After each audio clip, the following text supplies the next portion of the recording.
संगठन के कार्यकर्ताओं में एक ऊर्जा का संचार करते रहते हैं। कोरोना काल जो एक वैश्विक आपदा थी, उससे कोई अछूता तो नहीं रहा होगा मुझे लगता है। उस भयंकर आपदा से हमारे अपने भी जूझे होंगे और हम भी जूझे होंगे। भैया ने कार्य किया, नाम सुन के हमारा अपना कोई काम नहीं आ रहा था। भारत माता की जय। स्वर्णिम भारत मंच के आप बैठो। अरे बैठो अभी इस कार्यक्रम में उपस्थित हमारे वेद जी, क्रांति भैया, दिनेश जी और उपस्थित प्रदीप जैन जी और उपस्थित सभी स्वर्णिम भारत मंच के कार्यकर्ता। उज्जैन के अंदर मेडिकल कॉलेज के साथ साथ मेडिसिटी सर्व सुविधा युक्त होगी। अनेक उच्च तकनीकी के सभी मशीनरीज होगी। कैंसर की यूनिट होगी, आई यूनिट होगी, ENT यूनिट होगी, अलग अलग डिपार्टमेंट होंगे और अलग शोध चलेगा।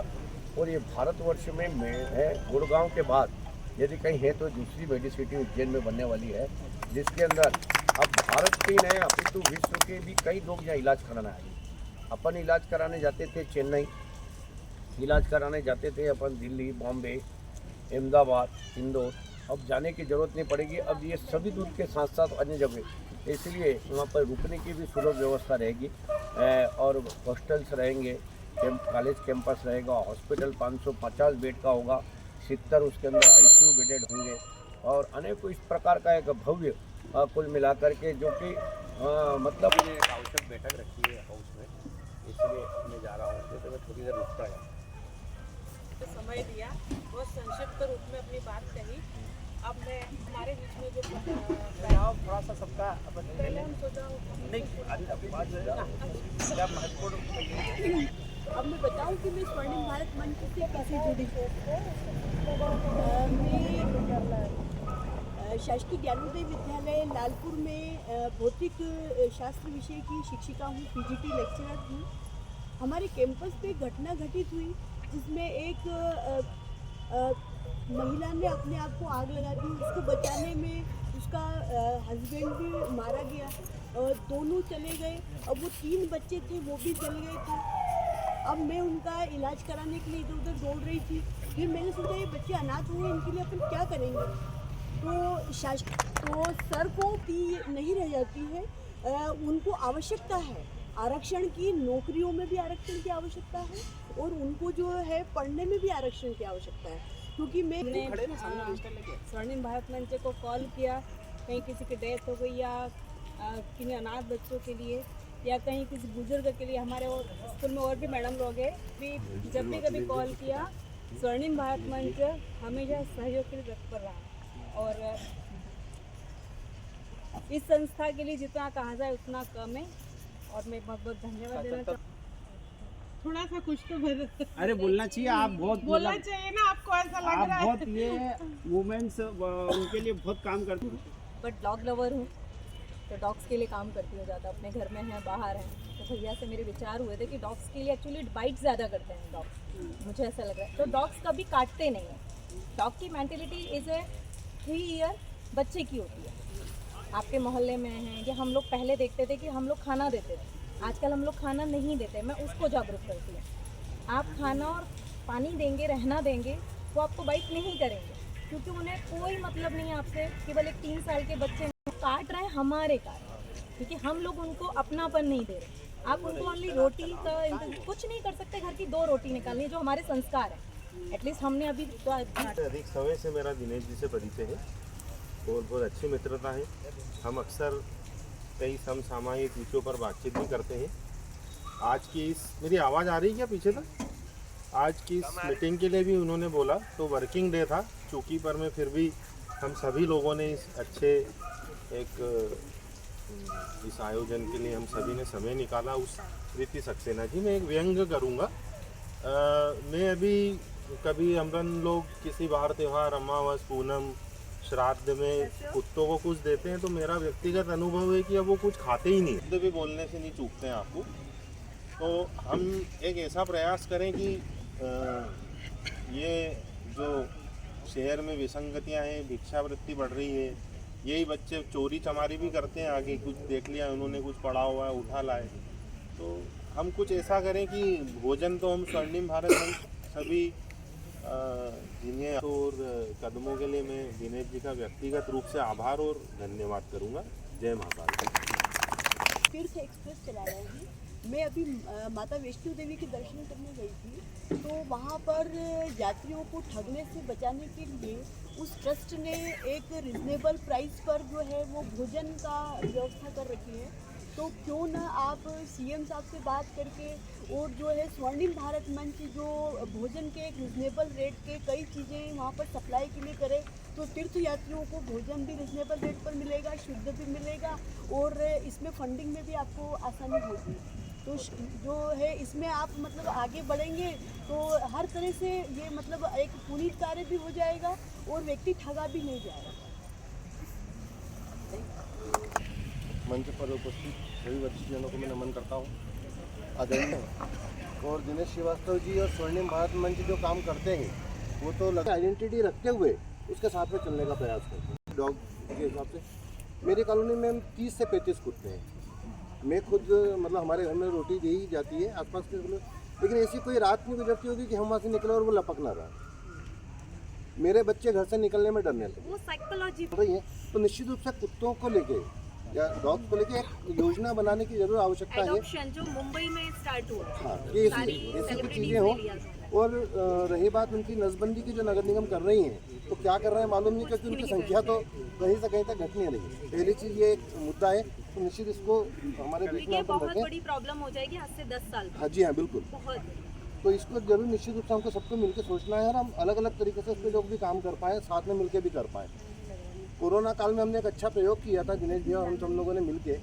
दिनेश भैया सतत, हालांकि वो तो प्रशासन का और शासन का काम है, लेकिन अभी व्यस्तताएं शहर के अंदर, क्योंकि हमारे लिए सौभाग्य की बात है कि हमारे शहर से ही विधायक जी जो हैं, माननीय मुख्यमंत्री जी भी हैं, तो उनके प्रोटोकॉल से जुड़ा हुआ जितना भी सरकारी अमला है वो कहीं व्यस्त होता होगा निश्चित रूप से। तो शहर के अंदर ट्रैफिक जितने भी सिग्नल्स हैं, हर सिग्नल्स पे कोई पुलिस मौजूद नहीं है वहाँ पर। और जो प्रवृत्ति लोगों की है, रेड लाइट क्रॉस करना, चामुंडा माता के तो रोज़ फोटो आते हैं कि वो ओवरब्रिज के साइड से करते हैं। तो इसको लेके दो प्रयास अपन चाह रहे हैं कि एक तो प्रशासन पे थोड़ी सख्ती बढ़ाने का दबाव हो कि भाई अगर वो इधर से कोई उतरा है तो उसकी गाड़ी कम से कम 5 दिन जमा रहे, या चालानी कार्रवाई 10,000 रुपये की हो कम से कम, ताकि वो डरे कि उससे डर तो बने गलती करने का।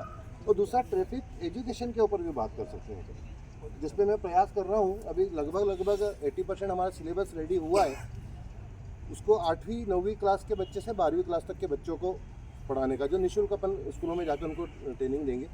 क्योंकि एक्सीडेंट में जो जा चुके हैं वो तो वापस नहीं जाने वाले। अब जो चला रहे हैं गाड़ी, नंबर उनका है। स्कूल के सारे स्कूलों के बाहर दिनेश भैया देखो, 16 साल का बच्चा नहीं है लेकिन गाड़ी से आ रहा है। एक गाड़ी पे 3-3 बच्चे जा रहे हैं।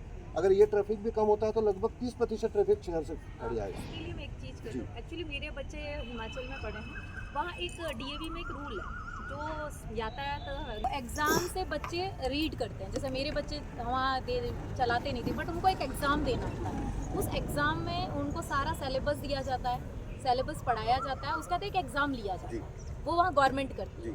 तो वो आप गवर्नमेंट से करवा सकते हैं। बहुत पहले ही यातायात के सारे सिग्नल से आते हैं। सिग्नल, लेकिन अभी एज ही नहीं है मैम, 15 साल का बच्चा। छोटेपन में ही सिखा दिया जाएगा ना। जैसे आपके संग गाड़ी पे बैठा है, उसे पता है ये सिग्नल में पापा ने क्रॉस किया, तो हमें उसको भी नॉलेज है ना। अवेयरनेस का अवेयरनेस लेकिन वो बच्चे चला रहे हैं गाड़ी। अपन उस पे एक बार और समस्या है, उस पर बात करें और बिंदुवार फिर अपन। हाँ, मैं वो पॉइंट ही डलवाना चाह रहा हूँ उसमें। सादर नमन है।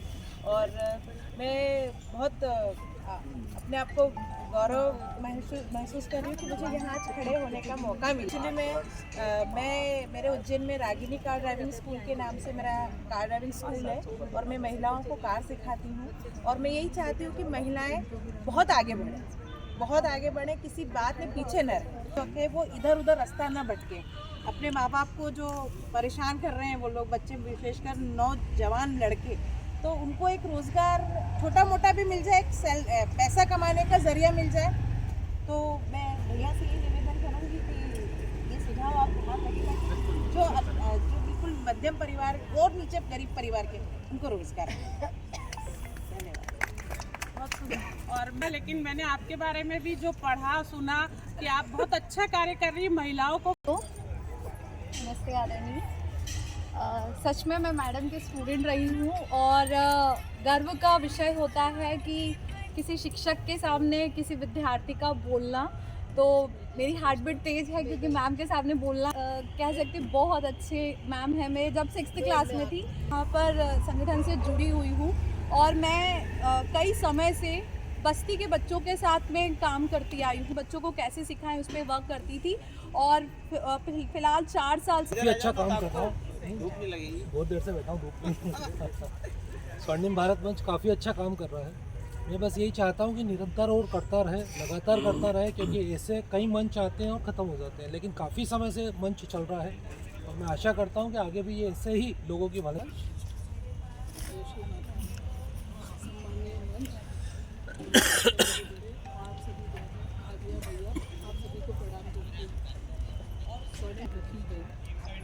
बड़ा जो पद श्री चित्रगुप्त जी का मंदिर है वहाँ इसकी शुरुआत हुई और धीरे धीरे इसमें नगीने जुड़ते गए।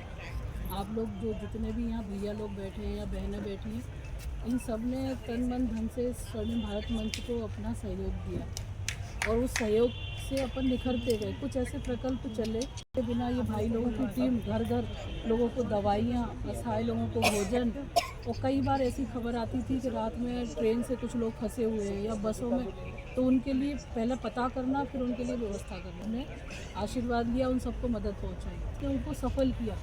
इस स्वर्णिम भारत मंच का हर एक कार्यकर्ता दिनेश श्रीवास्तव है, हर एक कार्यकर्ता अनुपमा श्रीवास्तव है, हर एक कार्यकर्ता अंकल जी हैं, चेतना जी हैं, क्योंकि अपने आप में अपन सब एक स्वर्णिम भारत मंच खुद है, किसी संस्था के सदस्य अपन लोग नहीं हैं। आप अगर कहीं किसी समाजों से, अपनी भाभीयों से, कि आप लोग अपने ही जैसे 5-5 सदस्य ऐसे जोड़ना जो कर्मठ हो, फेयर हो और इस संस्था को समर्पित हो, रियली जिनको धर्म कर्म करना है, फोटो नहीं खिंचानी ना रील बना दी, इस सब से जुड़ के आप सबकी मदद करें।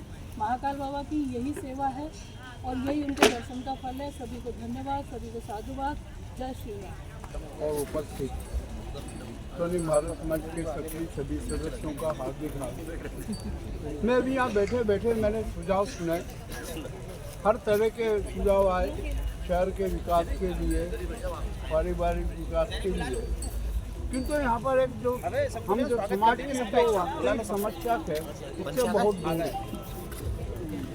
मुख्य समस्या समाज की और हमारे शहर की यह है कि हम सुसंस्कार और सुचरित्र का निर्माण नहीं कर पा रहे। यह हमारी समस्या है, पूरे शहर की समस्या है और हर परिवार की समस्या है। इस दिशा में हमें बहुत कठोरता से कार्य करना पड़ेगा और शायद हम वो नहीं कर पाते। अनेक समस्याएं आती है, अनेक प्रकार की बाधाएं आती है। भाई दिनेश जी मेरे साथ बहुत रहे, हम अखबार में भी साथी रहे, सब कुछ साथी रहे, उनको पता है कि कितनी कितनी समस्याएं आती है। हर अच्छा कार्य करना, समस्याओं का अजायब घर बन चुका है। अब जिधर जाएंगे उधर समस्या आती है। यहाँ पर परिवहन और यातायात आरोग्य की बात हुई, छिपड़ा के प्रदूषण की बात हुई, जल वायु एवं ध्वनि प्रदूषण की बात हुई, और सामाजिकता में जो एक क्रूर भावना आ रही है उसकी भी बात हुई। और मगर हम किसी का इसका समाधान क्या, आखिरकार किस ढंग से आप अपन उसको समस्याओं को निपटेंगे करने वाले होंगे। मैं भारत स्वर्णिम मंच के सारे कार्यक्रम देखता रहता हूँ और मुझे उसमें लगता है कि अनेक लोग समर्पित हैं, प्रतिबद्ध हैं। मैं यह नहीं कहता कि आप धार्मिकता में जाइए, धार्मिकता में जाने से कोई मतलब नहीं, तो आपकी ढांचा मजबूत बना लीजिए।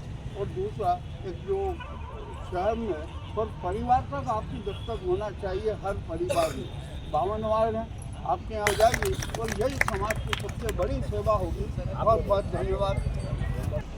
मेरा एक छोटा सा सुझाव तो क्या है कि बात करना है भैया से कि कहीं कहीं क्या होता है कि आर्थिक रूप से कमज़ोर जो लोग रहते हैं और उनके यहाँ कोई डेथ हो जाती है, इस बारे में आपकी मेरी पहले बात हुई है, तो उन लोगों को सोचना पड़ता है। प्रतीक्षा खत्म कर दी आपने हमारी। वो उनको दे दे, तुम भी आ जाओ प्रतीक। आ जाओ।